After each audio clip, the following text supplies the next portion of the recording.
자, 변전소 예방 진단 시스템 두 번째 강의입니다. 앞서 제가 변압기의 유증가스 분석법에 대한 부분을 설명을 드렸을 겁니다. 그 내용이 변압기 진단법의 핵심이 되는 첫 번째 요소고요. 그다음에 두 번째로 중요한 것이 지금 설명을 드릴 부음방전 진단법입니다. 여기까지가 중요하고 이 내용 뒤에 한 세네 가지 정도 추가적인 사항들이 있는데 이 부분들은 목차 정도만, 제목 정도만 알고 계시면 될 것 같아요. 그 다음에 이 내용에 이어서 GIS 설비의 진단법에 대한 부분까지 제가 쭉 한 번에 이어서 강의를 드릴 겁니다. 자, 부음방전 진단법이 상당히 중요한 기법이고요. 현장에서 자주 쓰이는 어떤 그 방식입니다. 이 방법은요, 이런 진단법은요, 변압기 내부에서 어떤 그 돌출부라든지 아니면 금속재, 부유물이라든지 이런 부분에 전기가 집중이 되면서 부음 방전이 생기게 되면 이때 굉장히 높은 주파수 영역대에 그 방전 전류가 흐르게 됩니다. 이 방전 전류는요, 어떤 그 부음 방전이 발생된 그런 그 부위하고 접지와 연결된 부분하고 C 성분으로 연결이 돼서 그쪽으로 전류가 타고서 흘러 들어갑니다. 그래서 대지로 빠지게 되는데 이렇게 대지로 빠져서 흐르는 방전 전류, 부음 방전 전류를 측정하기 위해서 그 접지선에다가 CT를 설치하게 되는데 이때 사용되는 CT를 HFCT라고도 하고 로고스키 코일이라고도 합니다. 두 가지는 비슷한 성질을 가지고 있다라고 보고 있고요. 제조사마다 약간의 그 제품의 명칭이 틀리기 때문에 그래서 좀 HFCT라고 쓰는 경우도 있고 로고스키 코일이라고 쓰는 경우도 있다 이렇게 생각이 됩니다. 자, 부음 방전이 발생이 되면 이렇게 방전 전류도 흐르지만은 초음파도 발생이 됩니다. 음향도 막 이제 터지는 소리가 날 거 아닙니까? 그런 부분들이 어떤 그 특정 주파수를 가진 초음파 영역대의 음향을 발생하게 되거든요. 그래서 이 두 가지 신호를 동시에 검출했을 때 동작하도록 만듭니다. 자, 왜 그러냐면 이 부음 방전이 발생이 되면 아까도 말씀드렸지만 굉장히 높은 주파수 영역대 1에서 2메가 영역대의 고주파수의 전류가 발생이 되거든요. 흐르게 되거든요. 이러한 영역대는 외부에서 생기는 여러 가지 노이즈 성분하고 중첩된 주파수 영역을 가지게 됩니다. 그래서 부음 방전이 아니더라도 노이즈 성분에 의해서 오동작을 할 수가 있습니다. 그래서 초음파 센서를 달아서 부음 방전이 발생이 됐을 때만 초음파가 생기기 때문에 외부의 노이즈의 신호인지 아니면 진짜로 방전 전류에 의한 이 신호인지를 초음파 센서로 구분할 수가 있는 거죠. 일반적으로 이 두 가지를 같이 병행해서 오동작을 방지하도록 하고 있습니다. 자, 중요한 요소는 제가 다 말씀을 드렸는데요. 방전 전류는 접지선을 통해서 흐르는 전류를 검출한다. 그래서 접지선에다가 이 HFCT를 설치한다든지 아니면 변압기 중성점 접지선에다가 설치할 수도 있습니다. 그 다음에 초음파 센서는 변압기 외함에다가 부착을 해서 그 음향을 검출하게끔 되어 있습니다. 이 세 가지 요소만 잘 아시면 여기에 대한 부음 방전 진단법에 대한 내용은 확실하게 답안지를 기술하실 수가 있을 거예요. 자, 내용을 좀 보겠습니다. 변압기 내부의 부음 방전은 초음파 센서, AS 센서를 이용한 부음 방전 음향 검출 기법과 그 다음에 누설 전류 측정에 의한 부음 방전 검출 기법 두 가지를 병행한다.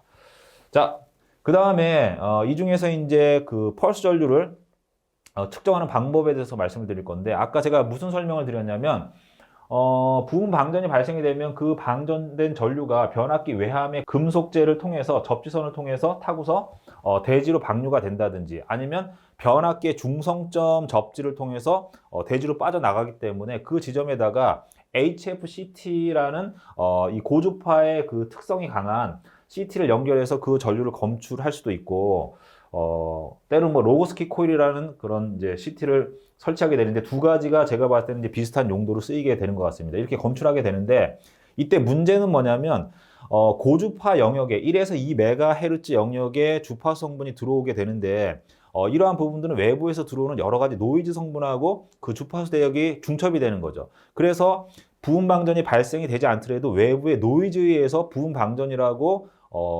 오판을 하고서 경보를 날린다든지 아니면 차단하게 되는 거죠. 이러한 부분들을 방지하기 위해서 여기 보시면 노이즈 성분을 걸러내가지고 판정하는 기법을 쓰고 있습니다. 자, 여기 보시면 약간 복잡한 그림이 나와 있는데 이 그림을 활용을 하셔도 되고요. 아니면 다른 제조사나 아니면 논문이나 다른 자료에서 이거보다 조금 더 쉽게 설명한 그림을 선택을 해서 그 그림으로 대체해서 쓰셔도 상관없습니다. 여기 나와 있는 여러 가지 복잡한 그림이 중요한 건 아니고 이 그림이 가지고 있는 의미가 중요하기 때문에 그렇다고 보시면 되고요. 그 다음에 아까 제가 말씀드렸던 것처럼 이 방전 전류는 접지선을 통해서 흐르기 때문에 여기 보시면 변압기에 Y결선의 중성점 접지선에 설치하든지 아니면 변압기 외함에 금속재 외함을 우리가 접지하는데 그 접지선에다가 HFCT를 설치해서 검출하실 수도 있는 겁니다. 자, 그림에 대한 설명 제가 충분히 다 드렸죠. 그 다음에 이제 초음파 진단법 해서 부분 방전이 발생이 되면 그 부분 방전 현상에 의해서 초음파 대 영역의 음향이 만들어집니다. 이 음향을 검출해서 부분 방전인지 아닌지를 판단하는 거죠. 자, 이때 제가 두 가지를 병행해서 쓴다. 어떤 거 두 가지죠? 부분 방전에 의한 이 전류 검출법하고 그 다음에 초음파 센서하고 두 가지를 병행해서 일반적으로 사용한다. 왜? 그 노이즈에 의해서 오동작을 할 수가 있기 때문에 이런 것들을 방지하기 위해서. 자, 내용을 좀 보겠습니다. 변압기 내부에서 부분 방전 발생 시 생기는 음향 신호를 탱크 외벽에 밀착 설치한 초음파 센서에 의해 초음파의 압력 진동파를 검출한다. 자, 그 다음에 얘네들을 제가 이제 그 병용해서 사용한다고 말씀드렸는데 접지선 전류법과 조합하여 사용하는 것이 좋다. 일반적이다. 뭐 나머지 내용들은 그렇게 뭐 중요한 것은 없습니다. 자, 이렇게 두 가지를 병행해서 사용한다라고 말씀드렸습니다. 여기까지가 부분방전 진단법에 대한 설명이고요. 그 다음에 한 세네 가지 정도가 나올 건데 보시면 변압기 순환계통 진단법 이렇게 되어 있습니다. 뭐 변압기에 이제 절연유를 사용하기 때문에 절연유를 이제 순환을 시켜줘야 되는데 여기에 사용되는 뭐 모터라든지 뭐 이런 것들이 있습니다. 여기에 뭐 흐르는 전류, 그 다음에 펌프의 동작 유무, 뭐 냉각팬의 동작 유무 이런 것들을 점검을 해가지고 체크를 해서 지금 변압기의 상태가 어떤지를 이제 파악을 하는 거죠. 그렇게 해서 진단해서 이상을 검출하는 방식이다. 자, 내용을 좀 보면요. 뭐 특별한 내용은 없습니다. 절연유 온도 및 냉각팬, 절연유 순환용 펌프 모터의 과부하를 감시한다. 절연유의 과열과 이에 따른 냉각팬의 동작 유무, 그 다음에 순환 펌프의 작동 유무를 감시하여 순환계통의 고장 여부 및 기계적 이상을 검출한다. 뭐 되게 단순하죠. 답안지도 이렇게 쓰시면 되고요. 뭐 사실은 이 내용은 안 쓰셔도 상관없어요. 중요한 내용을 앞에 제가 설명드린 두 가지 파트이기 때문에. 자, 그 다음에 6번 보시면 변압기 OLTC 감지인데요. OLTC라는 건 탭 절환 장치 아닙니까? 얘가 이제 많이 동작하게 되면요. 접점도 마모가 되고 여러 가지 이제 문제가 생기기 때문에 그러한 부분들을 이제 사전에 사고가 나기 전에 검출해서 미리 유지 보수를 좀 하게끔 만들어 준다는 얘기죠. 자, 보시면 OLTC의 접점 마모 상태, 그 다음에 기계적 특성, 그 다음에 접점 마모 상태는 탭 절환 시의 토크와 상관관계가 있고 기계적 이상 상태는 탭 절환 속도를 측정함으로써 유추할 수가 있다. 이렇게 해서 OLTC의 고장으로 인한 어떤 그 문제점을 사전에 예방을 하겠다라는 뜻이죠. 중요한 건 아닙니다. 하지만 항목에 있으니까 제가 넣어 놓은 겁니다. 자, 그 다음에 변압기 활선 정유 장치. 뭐 이제 활선 상태에서 그 오일의 어떤 상태를 이제 파악해 줘야 되는데 이때 이제 그 압력이 올라가게 되면 오일 안에 그 이물질들이 많이 포함이 돼 있다라는 거죠. 그럼 어떻게 되는 겁니까? 여긴 것처럼 필터를 적절한 시기에 교체를 해줘야 되는 거죠. 자, 이렇게 해서 여기까지 설명을 드리는 걸로 해서 유입 변압기에 대한 이상 진단 시스템에 대한 부분을 설명을 다 드렸고요. 뭐 지금 제가 말씀드린 정도면 충분히 25점짜리 답안으로도 쓰실 수가 있을 겁니다. 자, 그 다음에 가스 절연 계폐기에 대한 진단법에 대해서 설명을 좀 드리겠습니다. 앞에 그림이 나와 있는데 요거는 이제 효성중공업에서 제시한 그 카탈로그에 나와 있는 그런 시스템 구성도인데 이런 것들을 뭐 그 제조사든지 아니면 논문이든지 어떤 자료를 통해서 하나 정도 정리를 해두시면 굉장히 좋아요. 이렇게 앞에 이 가스 절연 진단 시스템과 GIS 설비의 진단 시스템과 관련된 전체적인 계략적인 그 개념을 나타내는 그림을 앞에 이제 그려주시고 여기 나와 있는 주요 항목들을 하나하나씩 설명해 나가는 형태의 답안지가 가장 이제 보기 좋은 그런 좋은 구성의 답안지라고 생각하고 있습니다. 자, 여기 보시면 잘 안 보이시겠지만 그 답안 자료에 보시면 그림이 잘 보이실 거예요. 여기 보시면 여기 이제 그 중앙 관제센터에 이제 콘솔이라고 보시면 되거든요. 여기에 뭐 모니터도 있고 그 다음에 이제 뭐 서버도 있고 이렇게 돼 있습니다. 그 다음에 여기 보시면 DAU라고 돼 있는데 요건 앞에서 말씀드린 것처럼 요건 RTU 장비라고 보시면 됩니다. RTU 장비. 요건 이제 원격소 단말 장치라고 보시면 되고요. 이 원격소 단말 장치에서 이 하부에 있는 시스템을 제어도 하고, 그 다음에 정보를 수집해서 이제 관제센터로 보내주는 역할도 하고, 이제 그렇게 사용이 되는 건데, 제조사마다 뭐 RTU라고 쓸 때도 있고, 여기처럼 효성중공업에서는 DAU라는 용어로 사용을 할 수도 있는 거죠. 자, 그렇게 돼 있고요. GIS 설비에서 이제 부분 방전이 발생이 되면요, 울트라 하이 프리퀀시 초고주파 용역대의 주파 성분을 지닌 그런 그 전류가 흐르게 됩니다. 그래서 앞에서 우리가 공부했던 그 유입 변압기는요, 하이 프리퀀시였는데 GIS는 여기 울트라가 붙거든요. 이거보다 그러니까 그 유입 변압기보다 높은 주파수 영역대에 그런 그 방전 전류가 흐르게 됩니다. 요걸 이제 센싱을 해서 신호를 이제 보내게 되는 거죠. 이때 이 센싱을 할 때 센서를 외부에다 부착할 수도 있고요. 그 다음에 내부에다 부착할 수도 있고, 그 다음에 그 절연 스페이서라고 해서 이 GIS 설비는 금속재 깡통, 금속재 탱크 안에다가 충전부를 이제 설치하게 되는데, 이 충전부를 지지하기 위한 절연 스페이서라는 걸 안에다 두게 되거든요. 이 절연 스페이서를 통해서 부분방전 신호가 발생이 되면 걔를 타고서 밖으로 신호가 나옵니다. 그런 부분들을 검출해가지고 송출하는 거죠. 그러한 역할하는 게 UHF 센서다.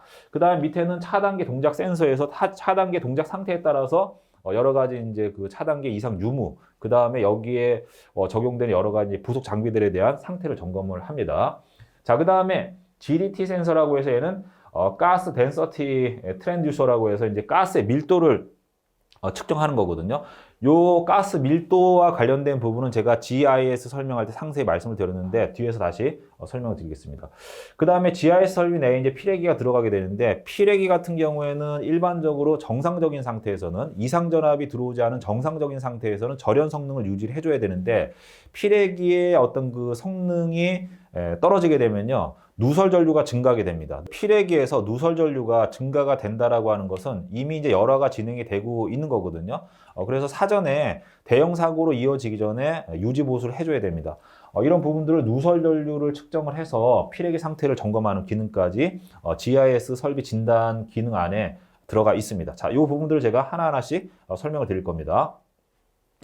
자, 부분 방전 되어 있습니다. 이 부분 방전은요, GIS 설비 내에서 발생되는 부분 방전은 울트라 하이 프리퀀시 영역의 고주파가 발생이 됩니다. 앞에서 유입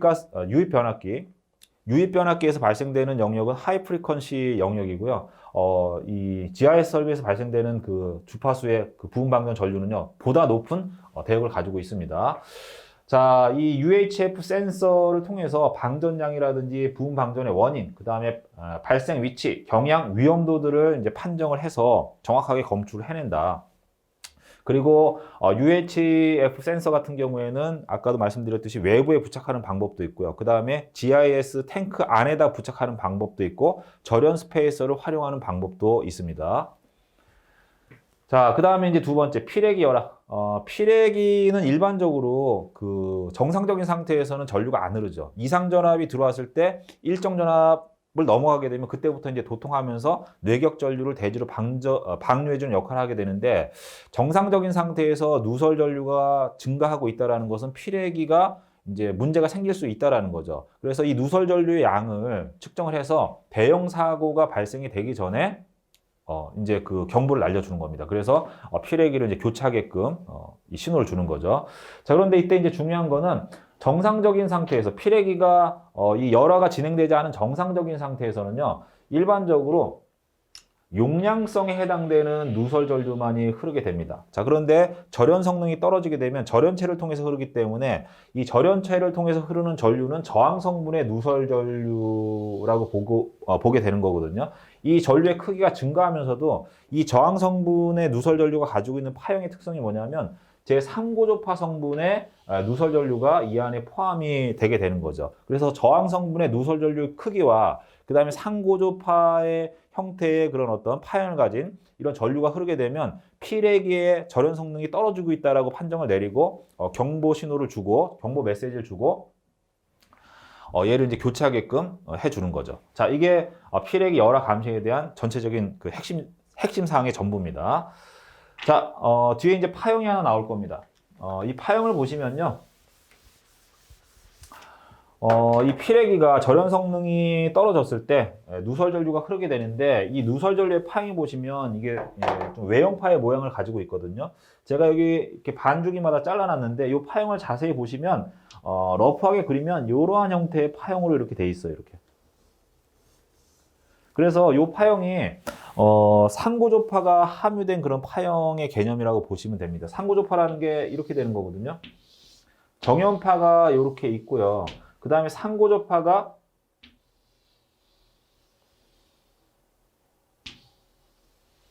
이러한 모양으로 중첩이 되게 되면 정연파와 상고조파를 합치게 되면요, 얘가 이렇게 뾰족한 파형으로 이렇게 바뀌게 됩니다. 이렇게 되는 거죠. 그래서 여기 보시면 이렇게 뾰족한 이 파형이 상고조파를 포함한 그런 형태가 되는 거거든요. 무슨 말인지 하셨죠? 자, 이렇게 이런 그 파형이 형성이 된다. 이렇게 되면 피레기가 지금 절연 열화가 진행이 되고 있다라고 판단하는 거죠. 자, 이 파형도 적정하게 좀 모디파이 하셔가지고 답안지에 그려주시면 좋은 점수를 받으실 수가 있을 겁니다. 자, 그 다음에 가스 밀도. GIS 설비 같은 경우에 SF6 가스의 밀도가 상당히 중요하다고 제가 강조를 해서 말씀을 드렸습니다. 이 가스 밀도가 떨어지게 되면 이제 GIS 탱크, 금속 탱크 안에 SF6 가스의 성분이 적어지는 거기 때문에 절연 성능이 저하하게 되어 있거든요. 그래서 이 밀도가 떨어지게 되면 이제 반드시 경보 신호를 줘서 조치를 취하게끔 해줘야 됩니다. 그런데 이제 밀도가 떨어지는 것을 측정하기 위해서 밀도 자체를 우리가 이제 체크하는 게 아니라 가스의 압력을 가지고 밀도의 상태를 우리가 점검하고 있다라고 말씀을 드렸을 거예요. 자, 그건요, 이 그림을 가지고 제가 지난 시간에 말씀을 드렸는데, 이 밀도는요, 예를 들어서 탱크 안에 SF6 가스의 외부 누기가 없다라고 하면요, 밀도는 동일하지만 온도에 따라서 압력이 올라갈 수도 있고 내려갈 수도 있는 거죠. 그래서 압력만 가지고 체크하면 안 되고요. 압력하고 온도하고 밀도 이 세 가지 팩터를 가지고 분석해야 된다고 제가 강조를 했을 겁니다. 자, 예를 들어서 외부에 누기가 없는 완벽히 밀폐된 금속 용기라고 하면요. 이 가스 용기 안에 지금 SF6 가스의 밀도가 35.8이라는 값을 가지고 있다라고 했을 때, 얘가 20도의 표준 온도일 때는 압력이 5기압 정도 되는데, 이 온도가 한 마이너스 20도씨로 떨어지게 되면 4기압으로 이제 감소가 되는 거고요. 얘가 60도씨로 온도가 올라가게 되면 한 6기압 정도로 압력이 올라가는 거죠. 하지만 압력하고는 상관없이 각 온도에 따라서 60도씨일 때 6기압, 그 다음에 20도씨일 때 5기압, 1기압 떨어졌죠. 그 다음에 20도씨일 때 4기압으로 또 1기압 떨어졌지만 기압이 떨어지는 거하고는 상관없이 얘는 정상적인 상태를 유지하고 있는 겁니다. 자, 그런데 20도씨일 때 5기압을 유지해줘야 되는데 얘가 4.2기압으로 해서 0.8 정도 기압이 떨어졌습니다. 이렇게 되면 밀도가 지금 이제 떨어진 거예요. 이거는 SF6 가스가 외부로 누출이 됐다라는 겁니다. 그 다음에 여기서 더 떨어지게 되면 위험하기 때문에 여기는 폐쇄를 시켜야 되는 거죠. 여기는 차단. 이렇게 관리를 하고 있는 겁니다.